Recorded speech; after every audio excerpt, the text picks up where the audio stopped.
আদালতে যখন শুনানি চলছিল, গাজী আলিমউদ্দিনকে তদানীন্তনকালের ভারতবর্ষের সমস্ত মুসলমানরা বলে, ভাই গাজী আলিমউদ্দিন, আপনি একটু মিথ্যা কথা বলেন, আপনি একটু মিথ্যা কথা বলেন, আপনি হত্যা করেন নাই, খুন করেন নাই, আপনার জীবনটা বেঁচে যাবে। আত্মীয় স্বজন না বলে, গাজী আলিমউদ্দিন, তুমি তো একজন টকবকে যুবক, তোমার পুরো জীবন সামনে পড়ে আছে, তুমি একটু যদি মিথ্যা কথা বলো তাহলে তোমার জীবনটা ভিক্ষা দেবে। তুমি একটু বলো তুমি খুন করো নাই, তাহলে তোমার জন্য আমরা আপিল করতে পারবো। গাজী আলিমউদ্দিন চিন্তা করতে লাগলেন, এই জায়গায় যদি আমার আজকে রাসূলের পরীক্ষা দিতে হয় তাহলে এই পরীক্ষায় আমাকে উত্তীর্ণ হতে হবে। গাজী আলিমউদ্দিনকে আদালত জিজ্ঞেস করে, গাজী আলিমউদ্দিন, রাজপালকে কি তুমি হত্যা করেছো? গাজী আলিমউদ্দিন একটু ঘুরিয়ে ইন্টেলেকচুয়ালি একটা জবাব দিলেন। গাজী আলিমউদ্দিন বলেন, मैंने किसी इंसान को कत्ल नहीं किया, मैंने किसी इंसान को कत्ल नहीं किया। তার মানে গাজী আলিমউদ্দিন বলতে চাইলেন, যারা আল্লাহ রাসূলের সামনে আদবি করে তারা চতুষ্পদ জানোয়ারের চেয়ে নিকৃষ্ট, তারা মানুষ হতে পারে না। ঠিক কি? তারা মানুষ হতে পারে না। উলাইকা কালানা বালহুম আদল। এজন্য গাজী আলিমউদ্দিন রহমাতুল্লাহি আলাইহি বলেছেন, আমি কিসি ইনসান কো কতল नहीं किया। এরপরে গাজী আলিমউদ্দিনের মৃত্যুদণ্ড বহাল রেখে মামলা খারিজ করা হলো।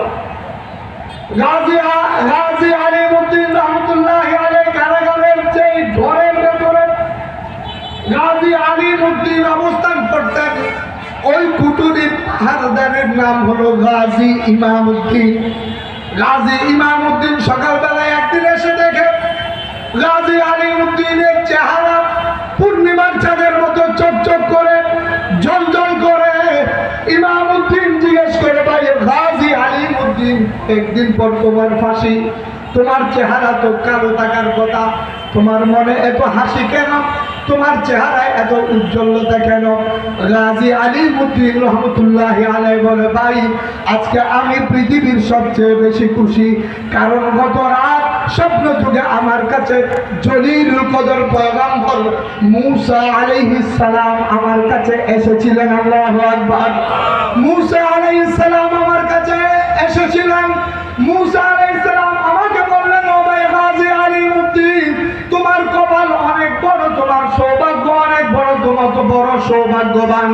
আগামী কাল সরওয়ারে কায়নাত তাজদার মদিনা মুহাম্মদুর রাসূলুল্লাহ সাল্লাল্লাহু আলাইহি ওয়াসাল্লামের দরবারে তোমার ব্যাপারে আলোচনা হচ্ছিল। কয়েকদিন পরেই তোমাকে রাসূলুল্লাহ সাল্লাল্লাহু আলাইহি ওয়াসাল্লামের দরবারে উপস্থিত করা হবে। সুবহানাল্লাহ।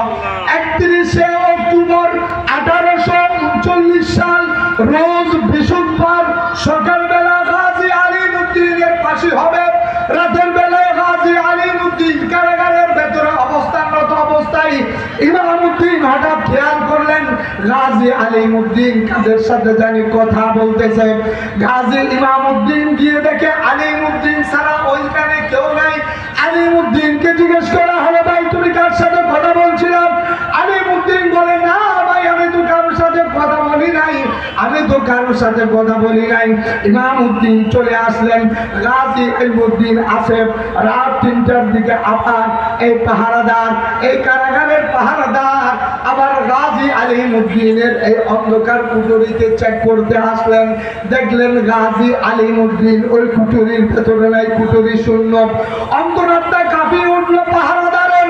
আমি যদি আলিমউদ্দিনকে আগামীকাল যদি আদালতের কাছে সুপর্দ করতে না পারি, আলিমউদ্দিনের জায়গায় আমাকে ফাঁসি দেওয়া হবে।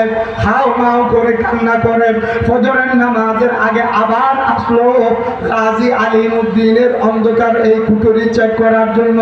ইমামউদ্দিন দেখলেন ওই জায়গায় গাজী আলিমউদ্দিন রহমাতুল্লাহি আলাইহি ওই জায়গায় বসা। ইমামউদ্দিন আশ্চর্য হয়ে গেল।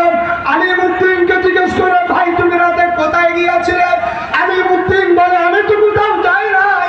তখন ইমামউদ্দিন বলে, তোমার রাসূলের কসম, তোমার পয়গম্বরের দোহাই দিয়ে তোমাকে তোমাকে জিজ্ঞেস করে সত্য কথা বলো। গাজী আলিমউদ্দিন বলে, ভাই আমার তো আগামীকাল ফাঁসি হয়ে যাবে, তোমাকে বললে কোনো সমস্যা নাই। গত রাত আমার কাছে শের খুদা হযরত আলী রাদিয়াল্লাহু তাআলা আনহু উপস্থিত হয়েছিলেন, আমার কাছে এসেছিলেন। আল্লাহু আকবার বলেন। হযরত আলী রাদিয়াল্লাহু তাআলা আনহু আমাকে এমন একটি জায়গায় নিয়ে গেলেন, যেই জায়গা পৃথিবীতে আমি আর কখনো দেখি নাই। এমন সৌন্দর্য, এমন ন্যাচারাল বিউটিফিকেশন, এমন সিচুয়েশন আমাকে নিয়ে গিয়েছিল, আমি জীবনে দেখি নাই। দেখলাম আল্লাহ রাসূল একটা সিংহাসনে বসা, আমাকে আল্লাহ রাসূলের সামনে উপস্থাপন করা হলো। আমি আল্লাহ রাসূলকে সালাম দিলাম, আসসালামু আলাইকা ইয়া রাসূলুল্লাহ, আসসালামু আলাইকা ইয়া হাবিবাল্লাহ। আমি আমার রাসূলকে সালাম দিলাম। আমার রাসূল আমাকে বলে, গাজী আলিমউদ্দিন, তোমার সামনে দুইটা অপশন।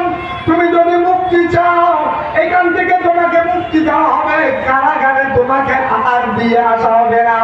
আর যদি শাহাদাতের নজরানা পেশ করে যদি আমার দরবারে আসতে চাও, আমার সাথে থাকতে চাও, তাহলে তোমাকে অন্ধকার কারা প্রবিষ্ট দিয়ে আসা হবে। গাজী আলিমউদ্দিন বলে, ইয়া রাসূলুল্লাহ ওয়া ইয়া হাবিবাল্লাহ, আপনার সাহায্য পাওয়ার জন্য তো আপনার শানে বেয়াদবি করেছে যেই গাদ্দার, ওই কুলাঙ্গারকে আমি জাহান্নামে পাঠিয়েছি। রব্বুল আলামিনের হাবিব, আমি তো দুনিয়ার চাকচিক্য চাই না, গাড়ি বাড়ি চাই না, দুনিয়ার ক্ষমতার চেয়ার আমি চাই না। আমি গাজী আলিমউদ্দিন আপনার গোলাম হয়ে আপনার কাছে থাকতে চাই। আমি শাহাদাতের নজরানা আমার চাই। আল্লাহ রাসূল সাল্লাল্লাহু আলাইহি ওয়াসাল্লাম বললেন, আগামীকাল তোমাকে আমার কাছে নিয়ে আসা হবে, যাও। আল্লাহ রাসূল সাল্লাল্লাহু আলাইহি ওয়াসাল্লাম কুদরতি ব্যবস্থার মাধ্যমে গাজী আলিমউদ্দিনের অন্ধকার প্রকোষ্ঠ আলিমউদ্দিনকে পৌঁছে দেওয়া হলো। ফজরের নামাজের পর ফাঁসির কাছে নিয়ে যাওয়া হলো। এই ফাঁসির কাছে নিয়ে যাওয়ার পর আদালত আলিমউদ্দিনকে বলে, আলিমউদ্দিন, তোমার শেষ ইচ্ছে কিছু থাকলে আমাদেরকে বলো। তখন গাজী আলিমউদ্দিন বলে, আমার তেমন কোনো শেষ ইচ্ছা নাই, আমার একটাই শেষ ইচ্ছা, আমাকে 2 রাকাত নামাজ পড়ার সুযোগ দাও। সুবহানাল্লাহ। মুসলমান কাকে বলে? জীবন যেতে পারে, ধন মান সব কিছু চাইতে পারে, নামাজ ছাড়া যাবে না। ঠিক কিনা বলেন? আগিয়া আইনে লড়াই মে আগর ওয়াক্তে নামাজ, আগিয়া আইনে লড়াই মে আগর ওয়াক্তে নামাজ, কিবলা रूह के ज़मीं से हुए कौम हिजाज, एक ही सब में खड़े हो गए महमूद आयाज, न कोई बंदा रहा वरना कोई बंदा नवाज, न कोई बंदा रहा वरना कोई बंदा नवाज। निदा आती है करबला की